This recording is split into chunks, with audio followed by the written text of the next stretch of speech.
Hello and welcome to Pitboards and Podiums with me, Maya Westwick. In today's episode, we are going to be doing the track guide ahead of the Emilia Romagna Grand Prix, so buckle up and let's talk F1.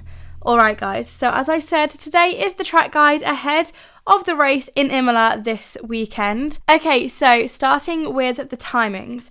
On Friday, we've got FP1 at 1:30pm local time, which is 12:30 here in the UK. FP2 at 5pm local time, or 4pm here in the UK. On Saturday, we've got FP3 at 12:30pm, which is 11:30am in the UK, and qualifying at 4pm local time, 3pm here in the UK. And then on Sunday, the race itself will start at 3pm local time, or 2pm here in the UK. Some stats for you now about the Autodromo Enzo e Dino Ferrari. There is a 63 lap race around a 4.909 kilometre or 3.05 mile circuit. There are 19 turns, 10 to the right and 9 to the left, and one DRS zone from the exit of turn 19 down to the entrance of turn 2. The detection point for that is halfway between turns 15 and 16, and the race distance is a total of 309.049 kilometres or 192.17 miles. The first Formula One Championship race was held in Imola in 1980, where it was used as a one-off replacement for Monza as the host of the Italian Grand Prix, and it did retain its place on the grid from then onwards, but from 1981 it was the home of the San Marino Grand Prix. This was not, however, the first time that Imola was used. It was first used for motor racing in general in the 1950s and for non-championship Formula One racing from the early 60s. 2006 was the last race before a 14-year gap on the calendar, and in that time a couple of changes were made. The pit complex was demolished and rebuilt, little bits of reprofiling around the track, that sort of thing. And in the 2020 COVID season of Formula One, once again, Imola was the host of a Formula One race, this time the Emilia Romagna Grand Prix. Now, the actual name for the Grand Prix is much longer than that, with all of the sponsorships and all of that sort of thing. What is it? MSC Cruises, Made dell'Italia, Emilia Romagna. It's long. Nobody calls it that. It's Imola. It's the Imola circuit, and it's the Emilia Romagna Grand Prix, with some sponsors in there as well. So the race lap record around Imola is 1 minute and 15.484 seconds. That was set by Sir Lewis Hamilton in 2020, and the qualifying lap record is 1 minute 13.609 seconds, set by Valtteri Bottas, also in 2020, but that was during Q3. Of course, the qualifying lap is more times than not going to be a lot faster, relatively, than the race lap. Pole position is situated on the left-hand side of the track, which is the outside down to turn 1. Turn 1, however, is barely a turn. It's literally part of the DRS zone. So the first proper corner, turn 2, that is the inside down to turn 2.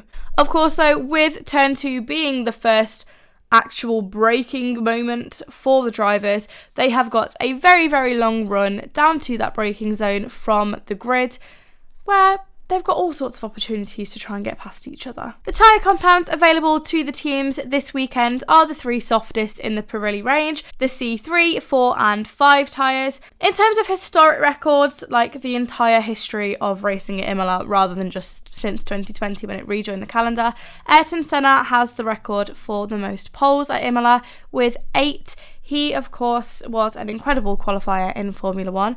He started from pole every single race from 1985 to 1991, and also started on pole in 1994, 30 years ago, where he did, of course, tragically lose his life. Michael Schumacher is the most successful race winner at Imola with 7 wins, and he also did get 5 pole positions. Imola was, of course, the circuit where at the 1994 San Marino Grand Prix, both Roland Ratzenberger and Ayrton Senna tragically lost their lives. And, of course, this year is the 30-year anniversary of that. So this weekend is going to be a very poignant one. I think we can expect a lot of memorials and that sort of thing, with it being 30 years since both of their passings. And the track was changed after the events of the 1994 San Marino Grand Prix to reduce the speed of it. Subsequent changes have been made since then to re-increase the speed of certain sections because historically Imola is such a high-speed circuit. But again, it is a track that, you know, really reminds us that Formula One is an incredibly dangerous sport, and even though we love it and even though it's thrilling and adventurous to go so fast, it does also have huge consequences if things go wrong. We didn't have a Grand Prix at Imola in 2023 due to extreme flooding in the entirety of the Emilia-Romagna region in Italy, so they had to cancel the race because, of course, there was a natural disaster going on. That meant that we saw drivers such as Yuki Tsunoda, who of course is based in Faenza, which is nearby to Imola. We saw drivers like him helping out. He did a huge amount in the local community in Faenza with helping deal with flood damage, that sort of thing. But of course, it is looking like this weekend we are not going to get a repeat of last year. The people in the Emilia-Romagna region, of course, have had to rebuild quite a lot of their lives because the flooding was very, very severe. And it did cause a huge amount of damage. So 1 year later, for us to be able to be racing there again is really, really something special. I'm going to talk about the 2022 race, since that is the last time that we raced there, just for a little bit of context. Now, it's worth noting that in 2022, Imola was a sprint weekend, and this year, of course, it is not. Also, the sprint rules in 2022 were different, the format was different, so we've got to kind of just extrapolate what we can from the information. So starting with qualifying in 2022 actually set the order for the sprint race, not for the main race. So qualifying, we had Max Verstappen on pole with a time of 1 minute 27.999. This was because we had an extremely wet Q3 session. We had Charles Leclerc on P2, Lando Norris P3. He managed to secure P3 despite sliding off the track right at the end of Q3. Kevin Magnussen in P4, who again managed to secure an incredible qualifying position despite bringing out the third red flag of the qualifying session. I'm going to talk about the others in a moment. He seemed to have been beached in the gravel at Acqua Minerale, but he did manage to get going again and then carry on with the session. But the red flag delay from him getting beached sent the rest of Q3 very firmly into wet weather conditions.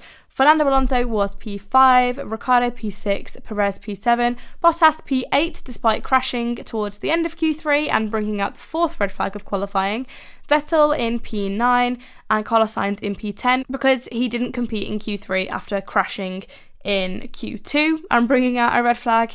We had George Russell P11, Mick Schumacher P12, Hamilton P13, Zhou P14, Stroll P15, Tsunoda P16, Gasly P17, Latifi P18, who span on his lap attempt in Q1, Ocon P19, who had a gearbox issue, and Albon P20, who failed to set a qualifying time and had to race with permission from the stewards after his right rear brake caught fire, and that brought out a red flag. So that, of course, set the order of the grid for the sprint race, and then the finishing order of the sprint race set the order of the grid for the main race. So the finishing order of the sprint race was Verstappen, Leclerc and Perez on the podium, then Sainz P4, Norris P5, Ricciardo P6, Bottas P7, Magnussen P8, Alonso P9, Schumacher P10, Russell P11, Tsunoda P12, Vettel P13, Hamilton P14, Stroll P15, Ocon P16, Gasly P17, Albon P18, Latifi P19 and then Zhou P20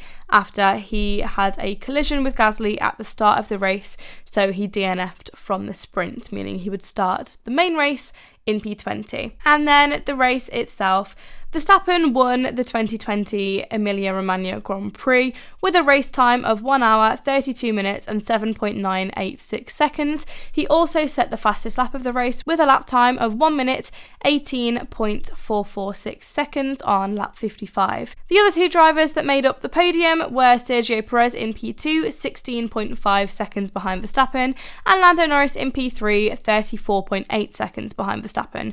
So we had huge gaps from Verstappen down to the rest of the field. I think this year it's going to be a huge amount closer, especially with the pace that we're seeing from McLaren, Ferrari. They very much both could be bringing a bit of competition to Red Bull, especially as well with, of course, the potential pace that we may be getting from McLaren this year now that they've brought the upgrades in Miami. Obviously, we don't know until we've seen it at more than one circuit, so this weekend could be quite telling, and this weekend also could be quite telling because historically, Imola is a circuit that Lando Norris does quite well at. So with all the upgrades, potentially we're looking at some very decent points there. Podium, maybe a win, who knows. I'm going to be quite optimistic and say that he's going to win the race. That's my prediction. I could be wrong. I could be right. We won't know until it happens.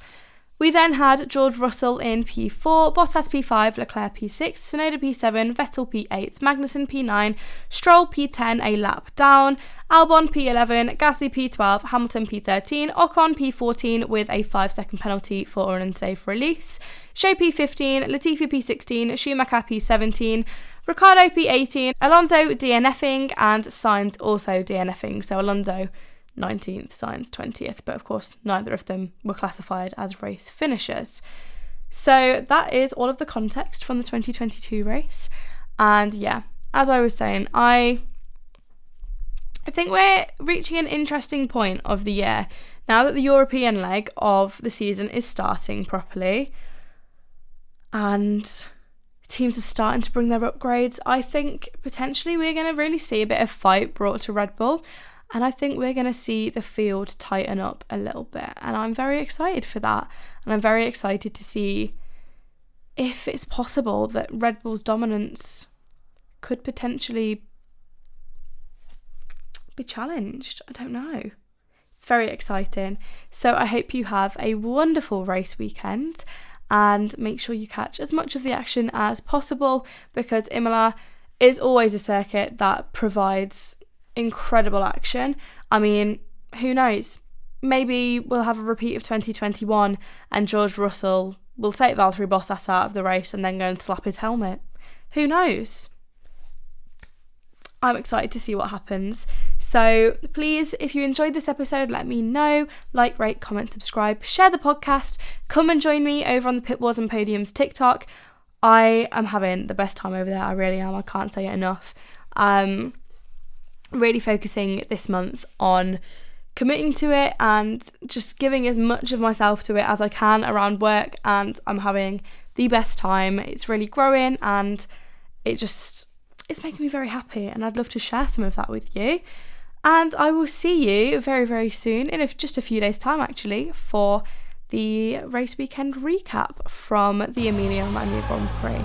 So have a wonderful race weekend, and I will see you then. Bye!